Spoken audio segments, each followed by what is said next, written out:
Okay guys, अभी तक हमने काफ़ी चीज़ें देखी अपने इस कोर्स में। और आज हम जो पढ़ेंगे वो बहुत ही ज़्यादा अहम और यूज़फुल होने वाला है, क्योंकि उसके बिना तो आप सीएसएस कर ही नहीं सकते। तो देखिए, आज जो हम पढ़ेंगे वो है आईडी और क्लास के बारे में।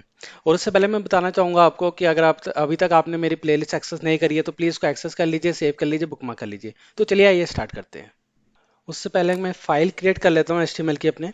तो मैं इसकी लिखूंगा आईडी एंड क्लासेस क्लास, ठीक है, डॉट एचटीएमएल।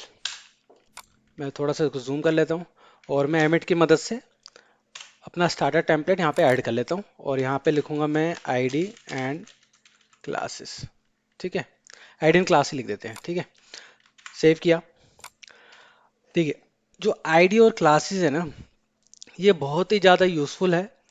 मतलब या अगर आप कोई भी वेब पेज क्रिएट कर रहे हैं तो आईडी और क्लास तो आपको बहुत ही ज़्यादा यूज़फुल होने वाला है, और वो आप यूज़ करना ही पड़ेगा आपको। अगर मैं बोलूँ कि नहीं इसके बिना आप कोई अच्छा वेब पेज, मतलब एक छोटा मोटा वेब पेज आप बना सकते हैं, लेकिन अगर आपको प्रॉपर तरीके से रूल्स रेगुलेशन के साथ अगर आपको वेब पेज बनाना है, इजी एक्सेस करना है, तो आपको आईडी और क्लास तो चाहिए ही चाहिए। और देखिए, आईडी और क्लासेस हमारे जब आप जावा स्क्रिप्ट पढ़ेंगे ना, तब वो बहुत ही ज़्यादा यूज़फुल होता है। इसलिए हम आज आइडिया क्लास के बारे में हम स्टार्ट करने वाले हैं। तो उससे पहले मैं एक H1 टैग लगाता हूँ और मैं लिखता हूँ दिस इज मेन हेडिंग, ठीक है। Main heading, heading. और मैं एक पैराग्राफ टैग भी लिखता हूँ और लोरेम 50 लिख के लोरेम की मदद से मैं 50 वर्ड्स का एक पैराग्राफ यहाँ पे मैंने ऐड कर लिया। मैंने एक और, सपोज मैंने एक H2 टैग लगाया, दिस इज H2 हेडिंग, ठीक है। और मैंने एक और पैराग्राफ लगाया यहाँ पे, और यहाँ पे लोरम 50 की मदद से एक और पैराग्राफ मैंने यहाँ पे कर लिया ऐड। तो अभी हमारे पास एक हेडिंग टेक्स्ट है, पैराग्राफ है, फिर एक और हेडिंग टेक्स्ट है और फिर पैराग्राफ है। सेव किया मैंने। मैंने इसको कॉपी किया और अपने ब्राउजर में हम चल के देखते हैं कि हमें कैसा दिख रहा है अभी फिलहाल। तो अभी हमें यही हेडिंग दिख रहा है, पैराग्राफ है, हेडिंग है, पैराग्राफ है। ओके। आईडी हमारी जो यूज होती है ना, स्पेशली किसी एचटीएमएल एलिमेंट को यूनिक आईडी देने के लिए होती है। मींस आईडी मतलब आइडेंटिफिकेशन। फॉर एग्जांपल, आप अगर किसी क्लासरूम में हैं तो उस क्लासरूम में आपका एक ही रोल नंबर होगा, मतलब रोल नंबर आपका एक ही होगा और एक रोल नंबर के आप ही होंगे स्टूडेंट, और कोई नहीं होगा। तो उसको हम आईडी कहते हैं। मींस अगर आपके क्लास में आपको टीचर रोल नंबर से भी आप आइडेंटिफाई कर सकती है। मतलब आपका फॉर एग्जांपल रोहित का रोल नंबर है 40, तो टीचर अगर बोलेगी रोल नंबर 40, तो ऑब्वियसली वो रोहित को ही आइडेंटिफाई कर रही है, क्योंकि 40 रोल नंबर से और कोई नहीं होगा। तो ये आईडी का काम है। आईडी मींस आइडेंटिफिकेशन, और आईडी जो होती है वो एकदम यूनिक होनी चाहिए। और किसी भी एचटीएमएल एलिमेंट की एक ही आईडी होगी और किसी भी आईडी की एक ही एलिमेंट होगा, ठीक है। उसको आप समझ लीजिए। और देखिए, जो ऐसे हम आईडी अब कैसे डिक्लेयर करते हैं, पहले हम उसको देख लेते हैं। मैंने सपोज ये हमारी मेन हेडिंग है, इसको अगर मेरे को आईडी देनी है तो मैं लिखूंगा आईडी, एंटर मारूंगा, ठीक है। आईडी इक्वल टू, ऊपर कोटेशन मार्क आ गया, कोटेशन मार्क के अंदर हम लिखेंगे जो भी आपको हेडिंग आईडी देनी है। सपोज मेन हेडिंग ही दे दी है मैंने उसको, ठीक है। मैंने उसको सेव किया। अब आईडी को इस तरह से लिखा जाता है, किसी भी एलिमेंट के स्टार्ट टैग के अंदर या ओपनिंग टैग के अंदर आप ऐसे आईडी करके मेंशन कर सकते हैं, उसकी आईडी आप रख सकते हैं। एक और चीज आप ध्यान से देखिए कि आईडी होती है case sensitive. ID is case sensitive, ठीक है। अगर आप सपोज आप ये और ये दोनों डिफरेंट है, याद रखिएगा जो आपने आईडी दी है। और आप कोशिश कीजिए कि हमेशा आप करें लोअर केस कैरेक्टर यूज करें, वही रिकमेंडेड होता है। तो आप कोशिश कीजिए कि आईडी को हमेशा आप लोअर केस में रखें, सो दैट आपको आगे चल के प्रॉब्लम ना हो।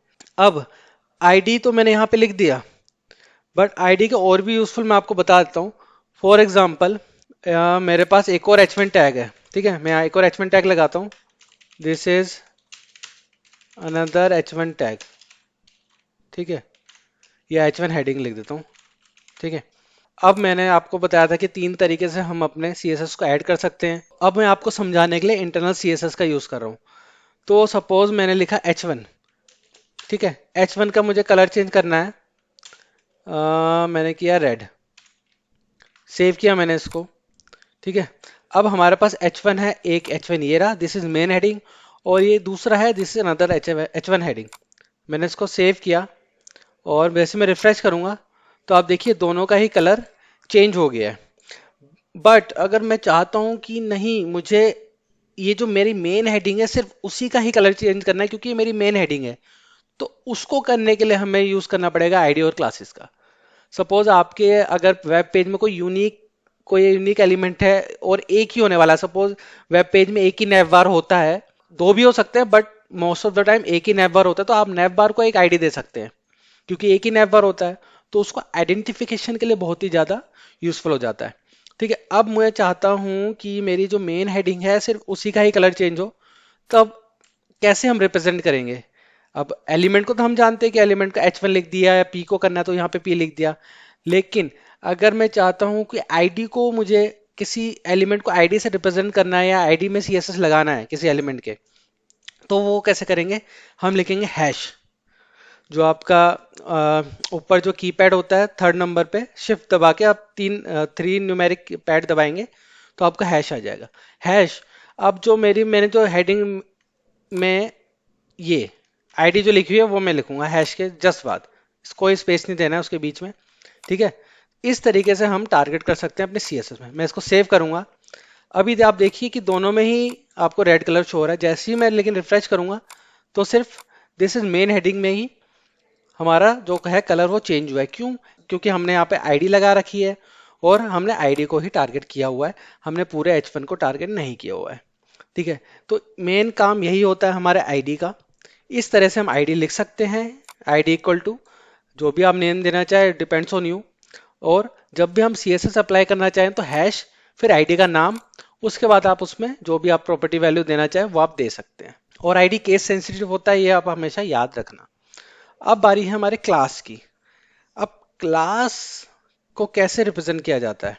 फॉर एग्जाम्पल मेरे उसमें S3 टैग भी है, ठीक है, फिर H4 टैग भी है, this is H4 tag, H4 heading लिख देता हूँ यहाँ पे, और इसको S3 हेडिंग लिख देता हूँ। समझाने के लिए मैं यहाँ पे ये जो H1 टैग है, H2 टैग है, S3 टैग है, H4 टैग है, ये सब मैं यहाँ पे लिख रहा हूँ। तो मैं S6 तक लिखूंगा। तो अभी आप देखिए आपको प्रॉपर तरीके से समझ आ जाएगा कि क्लास का क्या काम है। ठीक है, H5 हेडिंग, हेडिंग, हेडिंग, ठीक है, और S6, this is H6 heading. मैंने इसको सेव किया, यहाँ पे किया रिफ्रेश, ठीक है, और दिस इज यहाँ पे इसको, तो इस तरीके से हमारे पास this is another H1 heading, फिर S2 heading, S3, H4, H5, S6। अब सपोज अगर आपको, अभी तो ये एक छोटा सा एग्जांपल है, लेकिन आप अगर सोचेंगे कि आपके वेब पेज में बहुत सारे एलिमेंट्स हैं और आपको उन एलिमेंट्स को, किसी एलिमेंट का आपको एक ही कलर रखना है या किसी बटन का आपको एक ही कलर रखना है। मैं आपको एग्जांपल दे रहा हूँ, अभी बटन के बारे में हमने अभी पढ़ा नहीं है। फॉर एग्जांपल हमारे इतने सारे एलिमेंट्स हैं, लेकिन अगर हम कलर चेंज करेंगे तो मैं ऐसा तो नहीं लिखने जा रहा हूँ H1, ठीक है, फिर मैं लिखूंगा H2, फिर मैं लिखूंगा H2, फिर मैं लिखूंगा S3। मैं ऐसे तो बिल्कुल भी नहीं करने वाला हूँ क्योंकि ये बहुत ही गलत टेक्निक है और हम ऐसे बिल्कुल भी नहीं करेंगे क्योंकि ये टाइम कंज्यूमिंग भी है और बहुत कॉम्प्लेक्स होने वाला है आगे चल के। तो हम क्या करेंगे, सिंपल, बहुत ही ज्यादा सिंपल है ये। अब मैं इन सबको क्लासेस दूंगा। देखिए आईडी तो आप हमेशा याद रखिए कि एक एलिमेंट की एक ही आईडी होगी और एक आईडी का एक ही एलिमेंट होगा। मतलब दूसरे एलिमेंट को आप सेम आईडी नहीं दे सकते, बहुत ही ज्यादा गलत टेक्निक है, इसको बिल्कुल इस्तेमाल मत कीजिएगा।